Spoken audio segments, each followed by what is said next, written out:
It is a great privilege to be here. It is always wonderful to be in SaoTome and Principe. The wonderful thing about TED is the way it brings together people of tremendous diversity, energy, and interests to share their ideas.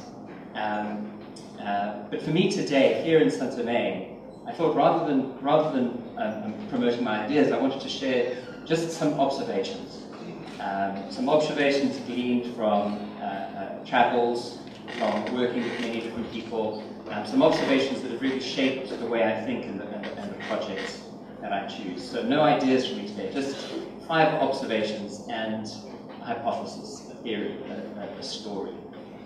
So I grew up in Cape Town, which is a small city right at the southern tip of Africa. And as a kid, I started to wonder and to worry in that serious and probably slightly pretentious way that children do. I started to worry about the fact that I couldn't relate, I couldn't see anything around me that related to the people that I was hearing about who really changed the world. And I wondered, where greatness comes from. And I worried that being a kid in Cape Town, South Africa, far away from the centers of the world, would prejudice me, would keep me from being able to explore things and do interesting things. But I needn't have worried, you see. At the time, I was having a Eurocentric education, just like the first speaker today. I was reading about culture in London and technology in California. And if you know Cape Town and London and Silicon Valley, California, you know that they are, if you're a 7-year-old kid, they are very, very far apart. But I needn't have worried. I've since gone and met and studied the lives of really interesting people, and it turns out that they come from the most unexpected places. And in fact, this is the single message that I most want to convey whenever I'm asked to speak at school, is that because kids are fascinated by celebrity, they're fascinated by heroes, they're fascinated by people who changed the world, maybe in culture or music or science or politics or leadership or civil society. Kids are fascinated by people who change the world. And it turns out that if you make a list of the people who you really admire, the people who you would love to have in this room one day, it turns out if you study where they came from the most unexpected places.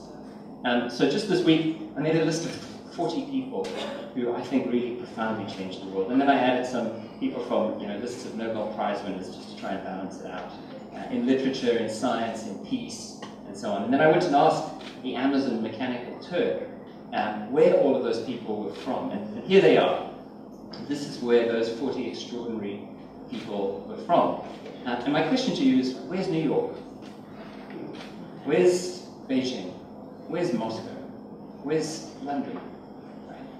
Kids growing up have this terrible idea that somehow you have to come from the center of the world, you have to come from somewhere big to make a big impact in the world. And it turns out that that's actually entirely not true. In fact, if you, as a parent, if you wanted your child to do something extraordinary, it may be that you want to take them to somewhere that is not at the center, not full of distractions, because that's where people come to figure out who they really are and express what they do.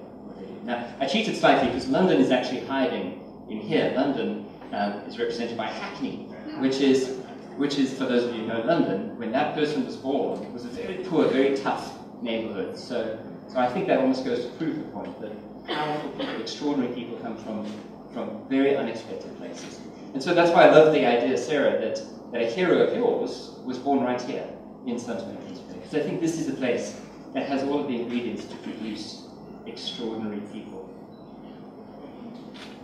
I think if I were to really distill it down, I think greatness comes from curiosity and confidence. For accidental reasons, I've met people who are celebrities or heroes or very successful in many different ways. And they always have those two things about them. They're always curious. They have lots of questions. And children have lots of questions, right? And I think the real trick for us is to figure out how to keep that curiosity alive. The other trick is to support confidence, right? Because all of those people on that list would have had many, many reasons not to be confident that they could do something extraordinary. They would have been judged as being too ugly, or too tall, or too short, or too white, or too black, or too educated, or too illiterate, and yet they all manage to do extraordinary things. And they have this tenacity about them that drives them to succeed. And I see something of that tenacity here as well in my travels to Saint-Domingue. I'll talk a little later about hardship and the impact that that has on character. But I think, again, you have the ingredients here to produce extraordinary people.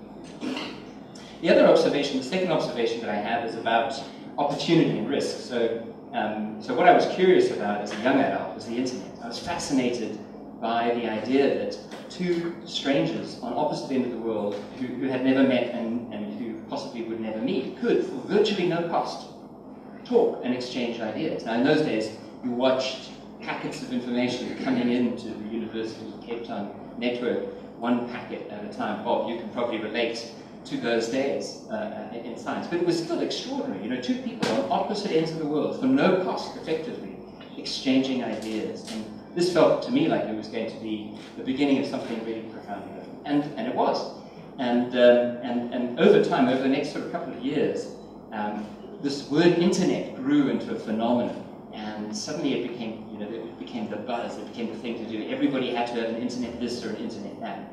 And so it became clear to absolutely everybody that the internet was a huge opportunity. And I remember starting to wonder, hold on a second, a lot of the things that people are saying about this giant opportunity, they actually aren't true. And sure enough, very quickly, that opportunity suddenly turned into a giant risk. And so this view that everybody had, this shared collective view that something was obviously a huge success, then very quickly got hollowed out and turned into a sort of a total disaster, or was perceived to be a total disaster. It turned out that the internet has continued to change the world in profound ways, but there was this great big bubble in the internet and then this great big crash. Now, it turned out also that if you go back and look at history, you see this again and again and again. The things that everybody thinks about as an opportunity often turn out to be hollow. And the things that everybody is afraid of, the things that people think are impossible, the things that people describe as being crazy risks, turn out to be the future. And so this is a picture that, for me, drives a lot of thinking about what the future will look like and what assumptions to make and how to treat assumptions. The video that we listened to, the opening video, talked about having a single story and the dangers of having a single story. And this is a picture of what happens when people have a single story. They overestimate what that story will be about, and then they're gutted when it turns out that, in fact, reality is more complex. Now, today, this picture for me, at least the first part of this picture, this is Africa. And I think, you know, on Africa, we're just over here. People are only just starting to realize that the story of Africa is going to be, over the next 50 years, an extraordinary one. The single story that the world has of Africa is changing, but broadly it's still one of challenges and difficulty. But the story that I see of Africa is of increasing coherence, increasing excitement, increasing competence, increasing governance, you know, a recognition of the importance of good governance, a young population which is aware and connected and ambitious, all of those things. So, you know, of course this picture has a dark side, and Africa will have its bubble and its crash. But the important thing for me is to recognize that often when other people say, well, the great opportunities here and the terrible risk is there, that when everybody agrees on those things, possibly it's worth thinking about doing the exact opposite. So opportunities and risks are deceptive. Along the way, I had this incredible opportunity to go to space, and I did that because life is short, and it was clear to me it was an experience that I really wanted to have. And I'm also very conscious of the fact that when you do things, the time of life that you do them at has a profound impact. You come here and spend 5 years living in Saint-Domingue as a 20-year-old. It would be very different to spend 5 years living here in Saint-Domingue as a 55-year-old. They would be both extraordinary experiences, wonderful experiences, but they'd be very, very different. And I wanted to go to space as an impressionable person. I wanted to see it through kind of fresh eyes. People often ask, you know, what do you remember from that time? What impact did that have on you? Well, first it was a very human experience. The things that really moved me were relationships that I built up. I lived in Russia for nearly a year, and developed deep friendships with people from around the world who shared this passion for space. So space, for me, was really about people. And when people say, well, what did you see, or what did you observe, what moved you? It's very clear for me that what moved me was looking at the Earth and seeing the impact that we have on it. So from space, the thing that you're most conscious of when you separate from Earth looking back is you're conscious of the impact of humanity. And I grew up going up into different parts of Africa to experience the wilderness and to experience culture and people and so on. But I always had this impression that there was a vast amount of space, a vast amount of buffer, really. And it turns out that there isn't, and I've seen that. Right? You look at the Earth from space, if you talk to astronauts who've been to space many times, they'll tell you that they've seen the world changing. It's very sad to me that I remember as a school child hearing about environmental issues, climate change, or the global warming because of climate change, extinctions, the need to conserve all species. It's shocking to me that in the 25, 30 years since I became conscious of those issues, we have done more damage than in all of history, all of human history before that. And when you go to space, you see that. I hope that we all don't have to go to space to appreciate what we have, because the other half of that story about opportunities is that people may be chasing a dream here or a dream there, but often the real opportunity is right in front of them, and always has been. So after going to space, I became interested in art. I became interested in things that I can't do. You start out interested in things that you're very good at, and then you become interested in things that you're terrible at. So I really enjoyed the live performance today. And I'm glad that I wore white, if anybody feels like turning me into a canvas. But I became fascinated by art and where it comes from. And I get a sort of tingly feeling every time I see people actually drawing, because I just completely can't do it. And so I became curious about that. And the story that most stuck in my memory about that time was hearing this expression that sculptors use to describe what they do. And it's this, that the statue is already inside the stone. And that the sculptor simply has to choose very, very carefully what to remove. The sculptor doesn't create the statue. The stone is already there. They just choose what to remove. So I got back into technology and software after that, and so I became very involved in design and the design of software. And software is one of these difficult things, because in software everything is possible. With software you can do anything, essentially. And so the really hard thing about design and software is a bit like the sculpting of a statue. You have to choose carefully what not to do. It's as important to create, when you want to create something that people really enjoy being part of and using and experiencing, it's as important to choose what not to do as what to do. And so this is the sort of a key observation for me about design, which is something that I'm very, very passionate about now. And then the last of those 5 observations is a simple one, and it's an expression that's ascribed to a US president from the 1800s. He said simply this, that if you want to test someone's character, don't give them a hard time. Don't make them suffer. Don't stress them out. If you really want to test someone's character, give them power. Give them success. And I've seen this all over the world, that in fact the most difficult things to deal with are success, not hardship. It is, I've got to be careful how I frame that, right? I'm privileged to meet people from incredible diversity of backgrounds who have all, gone through highs and lows, and I meet people who suffer greatly for any number of different things. And it's extraordinary to me and moving how they respond to that. But as human beings, we respond to that much better, as a rule, than success and power. For me, this is a big warning shot, because all of us at times in our life will experience success. Countries will experience success. And often if you look at what made a country great, it was in fact things that came from the time before its success. And you look at the things that make a country struggle, and it comes from the fact that when they're successful, they struggle to deal with it. And I think we're seeing that very strongly in the world today. The countries that have been perhaps too successful for too long have forgotten what made them successful. So I gathered those observations together because this is a fantastic time in Santome and Brisbane. This is a time of great debate and excitement. There's a real sense that change is in the air. It's delightful to see that fiber optic cable. It's delightful to see an art scene forming. This is a time of foundational change. And there are many people, probably many people in the room to thank for that. And so I wanted to think a little bit about, what's the next 20 years or 30 years all about? It's a great privilege for me to be a guest here, to meet people, to be invited into the conversation. There is a sense of a conversation about something like this. And this TEDx is a very strong sign of that, right? Bringing people who have ideas together, bringing people who are interested in ideas together to make it, and so on.